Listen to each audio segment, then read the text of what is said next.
Crollo Lucifer é o nome daquele que lidera o bando mais brutal do mundo de Hunter x Hunter. Um grupo de pessoas que não hesitam em matar para alcançar os seus objetivos. Não importa se é um adulto ou uma criança, se é um homem ou uma mulher, não existem limitações para a trupe fantasma. Eles são implacáveis e estão dispostos a fazer tudo o que seu líder Crollo ordenar. E é irônico como o personagem que tem uma cruz na testa e lidera um bando de assassinos de repente se vê em busca de um perdão impossível, uma redenção para os seus pecados. Hunter x Hunter é uma série fantástica e cheia de personagens complexos e tramas intensas, e dentre tantas, uma das mais populares é a Trupe Fantasma, esse grupo de assassinos que cruza o nosso caminho por terem sido os responsáveis pelo massacre do clã Kurta, clã esse que é do Kurapika, um dos protagonistas da série. E se você assistiu o anime ou leu o mangá, você sabe bem que esse grupo costuma agir de forma bem misteriosa, sempre sendo muito difícil entender por que eles fazem o que fazem. Principalmente pela figura misteriosa de seu líder, um homem frio que parece ter a lealdade de todos aqueles criminosos. Mas infelizmente, se você só assistiu o anime, você talvez tenha perdido muito da história da trupe, especialmente do passado deles, que eu arrisco dizer que é o passado mais trágico e perturbador de toda a história de Hunter x Hunter. E com a minha recente releitura dos capítulos recentes de Hunter x Hunter pós o anime, eu cheguei à conclusão do que pode acontecer com Crollo no futuro da história dele. Mas para fazer isso, eu vou precisar falar um pouco do passado do Crollo, então essa é uma boa oportunidade para você que já leu e esqueceu dos capítulos novos e para você também que nunca os leu. E só para deixar claro, eu não vou falar de todos os detalhes do passado da Trupe Fantasma, então se você já leu e sentiu falta de alguma coisa, tenha em mente que esse vídeo é em primeiro lugar sobre o Crollo, e que sempre fica aberta a oportunidade de fazer no futuro um vídeo sobre esse tema, então comenta aí que você quer esse vídeo que quem sabe eu faça ele no futuro.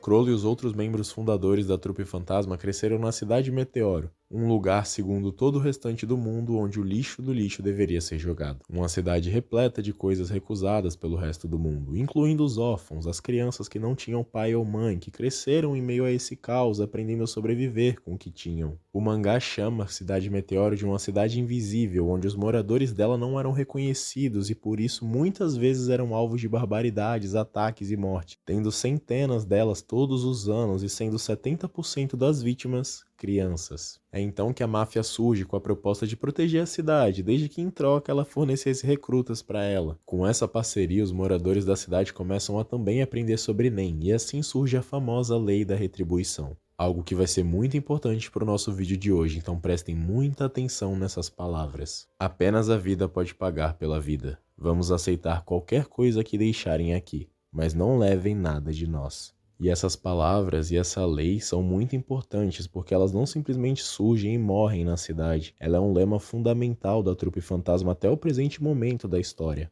E já ajuda a gente a entender bastante das motivações e atitudes do Crollo. E por falar nele, ainda quando era criança, ele conseguiu uma fita de um programa no estilo de Power Rangers. Ele propõe à sua querida irmã Pakunoda que eles dublem a história para que todos possam assistir. E junto ao Crollo e a Pakunoda, a gente também tem a Sheila e a Sarasa se juntando ao time de dublagem. Então eles vão lá, gravam sobre a fita e reúnem todas as crianças da cidade para assistirem. E tudo corre muito bem, todo mundo tá se divertindo, até que um problema ocorre na fita e Crollo tem a iniciativa de subir no palco e fazer o restante dela ao vivo. Ele e as garotas fazem aquilo de uma forma tão intensa que todos se sentem emocionados e de alguma forma aquele se torna um dos melhores dias da vida de cada uma daquelas crianças da Cidade Meteoro.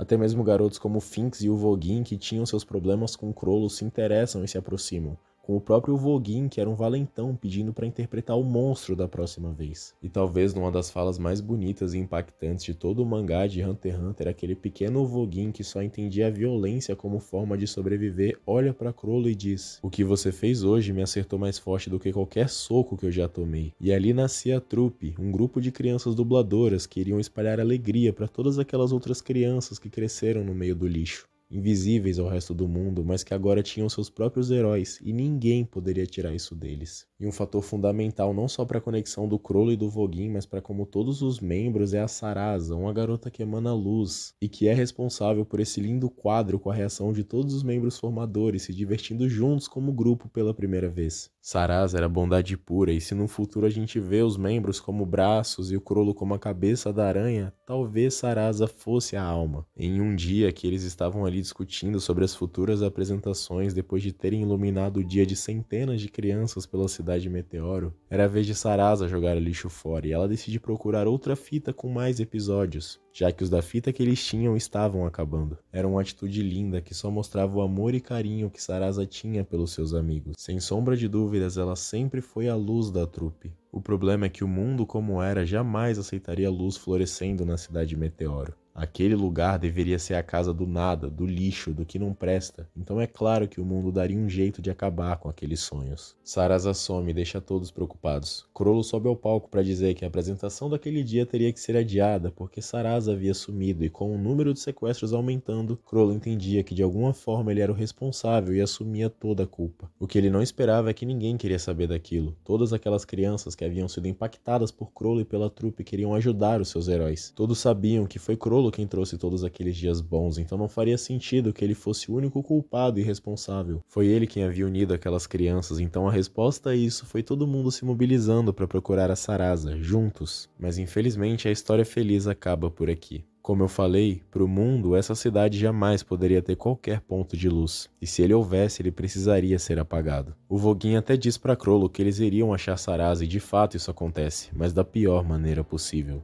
A forma que eles encontram Sarasa é o corpo de sua querida amiga dentro de um saco pendurado numa floresta enquanto a chuva caía. Junto ao corpo tinha uma mensagem que somente Crollo conseguia ler e ele jurou levar aquelas palavras com ele para o seu caixão. O choro de cada um deles e aquela tragédia que vista de fora era só mais uma para a cidade Meteoro, havia se tornado o dia em que aquelas crianças morreram e que voltaram a viver, só que agora como fantasmas. Nos dias seguintes, Sarasa recebe um enterro digno e até parece que todos eles poderiam ficar em paz, mas Crollo não conseguiria jamais deixar as coisas como estavam. Talvez por se sentir o mais responsável pelo que aconteceu, ou por ter sido o único a ler as palavras escritas naquele papel. Fato é que ele estava decidido a mudar aquele futuro, porque se o mundo fosse cruel ao ponto de machucar uma amiga querida, ele iria machucar o mundo. Crollo pede ao Voguin para que ele espere por 3 anos e ele diz que quando tiver 14 ele vai ser capaz de resolver tudo. Obviamente o Voguin não entende por que esperar e diz que vai vingar Sarasa naquele mesmo dia, mas Crollo sempre foi alguém capaz de persuadir e convencer, então ele explica como toda a morte de Sarasa foi arquitetada e feita para passar uma mensagem.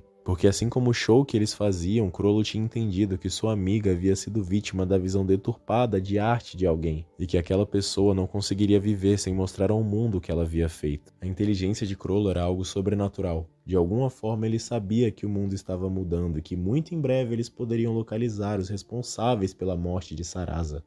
Nós temos que oferecer nossas vidas. Depois desses 3 anos eu vou matar muitas pessoas. Sarasa definitivamente não iria querer isso. Por isso, se um dia eu vê-la novamente, vou implorar pelo seu perdão.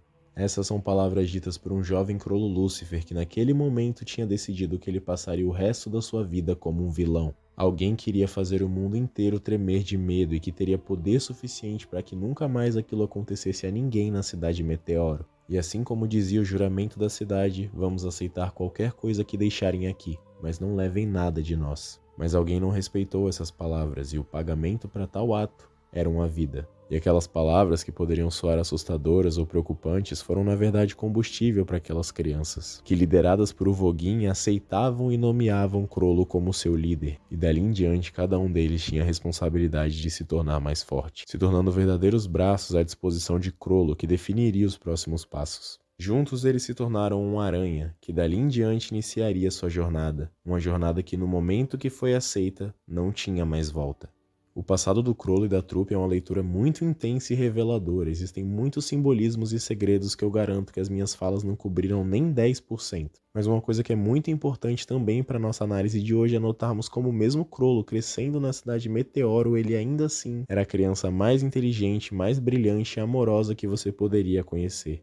Não só isso, como também alguém estudioso, aprendendo idiomas diferentes e sabendo ler antes de todos os outros. Além de que desde cedo ele mostrava como era carismático e capaz de encantar as pessoas ao seu redor, como fez com o Voguin e todos os outros membros da trupe fantasma, mesmo que não tenha sido algo proposital. E na minha opinião, a característica mais marcante que a gente vê do Crollo quando criança, que revela um pouco do seu futuro, era a sua capacidade de interpretar diferentes personagens. Fato esse que se conecta totalmente com seu poder Nen, que é de roubar as habilidades de outras pessoas baseados em suas personalidades. Infelizmente, Crollo era uma criança gentil e amável que se tornou vazia ao transformar o seu propósito em algo obscuro. E essa escuridão se tornou tão densa que eu acredito que em determinado momento a trupe fantasma liderada por Crollo já não sabia mais por que faziam o que faziam.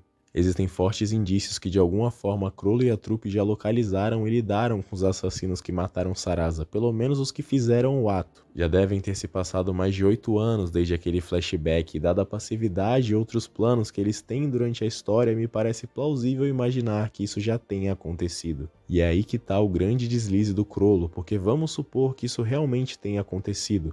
Crollo atraiu os torturadores e os matou. A sensação póstuma a isso seria de um completo vazio, insatisfação, e a gente já aprendeu em Hunter x Hunter que vingança normalmente não é acompanhada de satisfação. É só olharmos a situação do Gon pós-batalha com Pitou, e tematicamente também estamos falando de personagens que são apresentados como vilões, que cometeram dezenas de crimes, dentre eles massacraram um clã inteiro, talvez causando tanta dor ou mais do que eles mesmos sentiram quando crianças. E quando eles finalmente mataram os assassinos, o Crollo deve ter percebido que aquilo não significava que tudo tinha acabado. Talvez tenha sido um momento de revelação, perceber que todas as mortes que eles causaram, tudo aquilo que parecia ser em nome de Sarasa e de proteger a casa deles, não tinha passado de crueldade. E aqui eu trago de volta o fator dele dizer que se tornaria o maior vilão do mundo. Estamos falando de uma criança meiga e amorosa assumir conscientemente um papel de vilão, talvez significando que de alguma forma aquele Crollo bondoso ainda existe e está reprimido, sofrendo com tudo que ele tem feito. E esse é o grande problema de fingir ser o que não é. Se você usa uma máscara por muito tempo, você vai acabar se esquecendo de quem você realmente é. E se isso for verdade só por um momento, Crollo provavelmente está lentamente caminhando para um colapso. Vamos lembrar que em Yorkshire, Crollo perdeu 2 dos seus mais queridos amigos, o Voguin e Pakunoda. Pouco tempo depois, Crollo teve de lidar com Hisoka lutando com ele, fato esse que só estava acontecendo porque ele havia aceitado Hisoka na trupe. E mesmo depois de vencer, teve de lidar com suas consequências, a morte de Shaunark e Kortope, que se você quiser saber um pouco mais eu explico nesse vídeo aqui, é só clicar no card. É por isso que eu acredito que pouco a pouco essa casca que o Crollo se esconde de vilão está quebrando. Eu acredito que de algum modo as decisões e atitudes dele se tornem cada vez mais instáveis e menos calculadas. Como se de algum jeito as duas personalidades entrassem em colapso e que aquelas palavras que o Crollo disse quando criança, que se caso ele visse Sarasa novamente ele imploraria pelo seu perdão, agora nunca fizeram tanto sentido. E eu digo isso porque provavelmente quanto maior a máscara do vilão estiver quebrada, mais sentimentos de culpa virão. Mais Crollo vai se corroer por dentro e consequentemente vai vir a inevitável necessidade que todo ser humano tem de ser perdoado. Em algum momento da sua vida, o pequeno Crollo sabia que ele precisaria implorar para ser perdoado. Crollo irá querer ser salvo e a única que poderia lhe dar essa dádiva do perdão seria Sarasa, e ela está morta, então isso nunca vai ser possível. Crollo entendia que somente Sarasa poderia dar o seu perdão, talvez por ele usar a morte dela como ponto de início de todas as mortes que ele havia causado. Então, considerando que Sarasa não vai voltar para a história, eu acredito que a única forma dele chegar nesse perdão hoje seria com o Kurapika. Acompanhe o meu raciocínio. Kurapika e Crollo estão a bordo do navio da Baleia Negra, onde nesse mesmo navio está o Tseni Donihi, quarto príncipe de Kakin, e acreditado por muitos como um dos responsáveis pelo massacre do clã Kurta. E aqui eu tenho que falar de uma das teorias mais famosas de Hunter x Hunter e que, caso seja verdade, também seria uma das mais incríveis de todas. O Tseni Donihi é um personagem apresentado como um maníaco que sente prazer em torturar e matar. E não só isso, como ele também é introduzido junto de dezenas de olhos do clã Kurta e uma cabeça do amigo do Kurapika, o Pyro. A gente sabe que foi a trupe Fantasma os responsáveis por esse massacre. A gente não sabe exatamente os motivos, mas eles definitivamente são os culpados. E esse foi o evento responsável por fazer com que o Kurapika se tornasse o Vingador que daria sua vida para matar a trupe Fantasma. Você já tá conseguindo ver a conexão aqui? Pensa quão irônico seria se de algum modo o massacre do clã Kurta tenha sido só outra forma de satisfazer alguém que já há algum tempo se satisfaz com matança e tortura. Alguém que talvez de alguma forma tenha assistido fitas de meninas sendo torturadas. Alguém esse que poderia ter conexão direta com a morte da Sarasa, criando uma ironia que em algum momento a trupe fantasma trabalhou diretamente para a pessoa responsável por acabar com a vida da sua querida amiga Sarasa. E se isso for verdade, muita gente gosta de ver um caminho do Kurapika e do Crollo se unindo contra um mal em comum.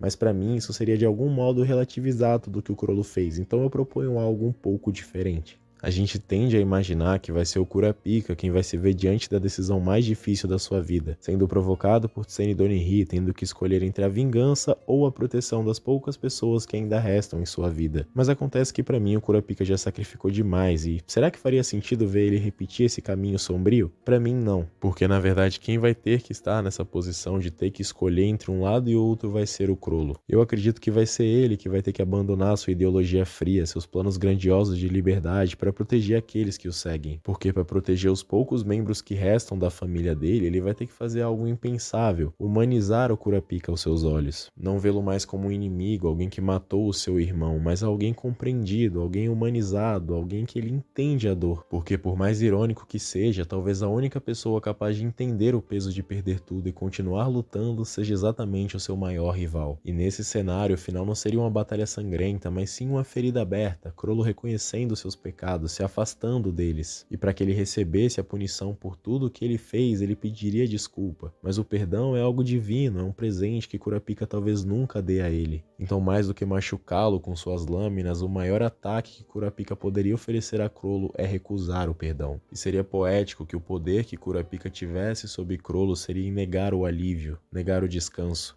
deixar Crollo viver com o peso de tudo que ele fez. E talvez essa seja a punição mais cruel de todas para um personagem que lá no início era alguém disposto a implorar pelo perdão. E com isso tudo em mente, o que a gente enxerga não é apenas a história de um vilão, mas o retrato trágico de alguém que escolheu carregar o mundo nas costas e com ele toda a dor que esse mundo causou. Porque antes de Crollo ser o líder da trupe fantasma, ele era uma criança genial e sensível que usou da arte para criar um refúgio em meio ao caos, que formou laços profundos, transformou vidas e sonhou em proteger aqueles que viviam esquecidos. Mas o mundo não permitiu que esse futuro acontecesse. E quando o mundo tira Sarasa de Crollo, ele também está tirando outra coisa fundamental dele, o seu coração. E com isso veio a escolha dele de ser o vilão, assumir esse papel como quem veste uma máscara, acreditando que assim ele manteria todos a salvo. Mas o tempo passou e os fantasmas do passado voltaram, e com cada perda, cada corpo caído por sua causa, a máscara começou a rachar. Pakunoda, Shaunark, Uvogin e Kortopi, cada um deles se foi e Crollo permaneceu cada vez mais só, cada vez mais frágil por dentro, mesmo que sua expressão permanecesse serena, porque a cada novo dia que ele vivia como vilão, mais ele percebia que não conseguiria apagar o que sentiu um dia. E a ideia da redenção pro Crollo não é simples, né? Ele não quer ser perdoado pelo mundo, ele sabe que isso é impossível, mas talvez num último suspiro de humanidade ele deseje apenas um gesto, uma chance, uma resposta que o faça acreditar que tudo isso não foi em vão. E seria muito simbólico que a única pessoa que Crollo aceitaria receber um perdão fosse de alguém que perdeu tudo, alguém que vive no limite entre justiça e vingança, alguém que só se tornou o que se tornou pela visão do Crollo, e que pode ser a pessoa que vai dar a pior punição para ele, que não é a morte, mas continuar vivo tendo que encarar cada uma das decisões que tomou em nome de um sonho que se perdeu. Uma alma gentil que se transformou num vilão que jamais encontrará paz, porque a única pessoa que poderia perdoá-lo está morta, e a outra talvez nunca o faça. E bom, gente, se você chegou até aqui, eu só posso te agradecer por ter feito companhia à minha pessoa durante esse vídeo. Eu gosto muito de Hunter x Hunter, eu acho que já ficou claro aqui no canal, então eu preciso que você curta esse vídeo e comente aqui o que você achou dele, o que você acha do Crollo, o que você acha da jornada dele, das minhas concepções do personagem, das decisões que ele tomou, da história, do que você acha que vai acontecer com ele, com Kurapika, com a trupe fantasma. Não deixa de curtir o vídeo, olhar todas as formas de apoiar aqui o canal. Você tem o Seja Membro, você tem o LivePix, você tem aqui a possibilidade de mandar um valor também pelo chat do YouTube, além de, claro, se inscrever no canal se você é novo e mandar esse vídeo para algum amigo que é fã de Hunter x Hunter. No mais é isso, eu espero que vocês fiquem bem e até o próximo vídeo. Tamo junto.